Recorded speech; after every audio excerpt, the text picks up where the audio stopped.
Ustaz Yusuf Mansur baru-baru ini digugat dalam kasus dugaan penggelapan uang investasi pembangunan hotel dan apartemen.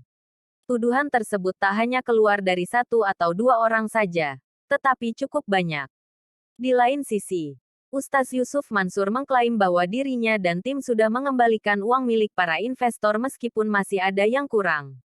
Kasus dugaan penggelapan dana investasi tersebut pun seketika membuat publik bertanya-tanya tentang kekayaan ayah Wirda Mansur tersebut.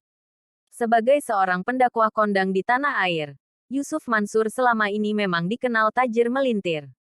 Berasal dari mana sajakah harta kekayaan yang dimilikinya tersebut? Nah, kalau kalian juga penasaran, yuk ke poin sumber kekayaan Ustaz Yusuf Mansur berikut ini. Pertama, PayTrend. Kalian pasti sudah tidak asing lagi dengan aplikasi manajemen aset PayTrend yang ramai beberapa tahun lalu ini kan? Kerap dipromosikan oleh masyarakat yang berasal dari kalangan pesantren. PT PayTrend Asset Management ini ternyata milik Ustaz Yusuf Mansur. Aplikasi tersebut cukup ramai peminatnya karena bisa digunakan untuk pembayaran dalam jaringan, seperti tiket perjalanan, tagihan rutin, dan pembelian pulsa elektrik.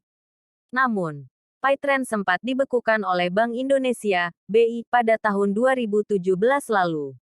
Alasannya, perusahaan manajemen aset tersebut harus mengantongi izin terlebih dahulu sebelum masuk ke dunia bisnis uang elektronik. Kedua, saham. Ustaz Yusuf Mansur juga dikenal sangat aktif menanam saham di beberapa perusahaan. Bahkan, Ustaz Yusuf Mansur juga memiliki saham PT Bank MNC Internasional Terbuka, BABP, senilai 250 juta saham BABP, MNC Bank Lo. Dengan harga Rp322 saham. Itu artinya uang Ustaz Yusuf Mansur yang tertanam di saham MNC Bank tersebut mencapai lebih dari 80 miliar rupiah. Tak heran jika sumber kekayaan Ustaz Yusuf Mansur satu ini juga memberinya pendapatan pasif dengan nilai yang fantastis. Selain itu, Ustaz Yusuf Mansur juga tercatat memiliki saham di Bank Syariah Indonesia dan klub sepak bola Polandia Lechia Gdansk pada tahun 2018. Ditambah lagi, pada pertengahan tahun 2021 ini, Ustaz Yusuf Mansur diketahui membeli saham ZBRA dari perusahaan logistik PT Zebra Nusantara. Ketiga, bisnis kuliner. Tidak hanya menekuni dunia investasi dan uang elektronik, Ustaz Yusuf Mansur juga memiliki sejumlah bisnis kuliner waralaba yang tersebar di banyak kota.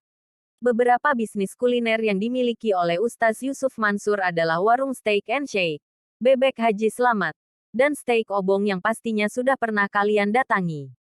Meskipun Ustaz Yusuf Mansur bukanlah pemilik brand-brand tersebut seutuhnya, perannya dalam mengembangkan bisnis kuliner waralaba yang tersebar di banyak kota juga sangat penting. Tentu saja, keuntungan yang didapatkan dari bisnis-bisnis kuliner tersebut juga sangat besar. Dengan jumlah gerai yang mencapai 200 unit, total nilai transaksi warung Steak and Shake, Bebek Haji Slamet, Steak Obong, dan lainnya bisa mencapai 500 miliar rupiah per tahun. Belum lagi, masih banyak usaha kuliner milik Ustaz Yusuf Mansur yang belum diketahui oleh banyak orang. Itulah 3 sumber kekayaan Ustaz Yusuf Mansur. Dengan nilai saham dan omset dari perusahaan dan bisnis kulinernya yang sebesar itu, tak heran lagi jika ulama satu ini dikenal sangat kaya raya. Semua sumber penghasilan di atas belum termasuk honor tampil di layar kaca, undangan dakwah, dan masih banyak lagi loh.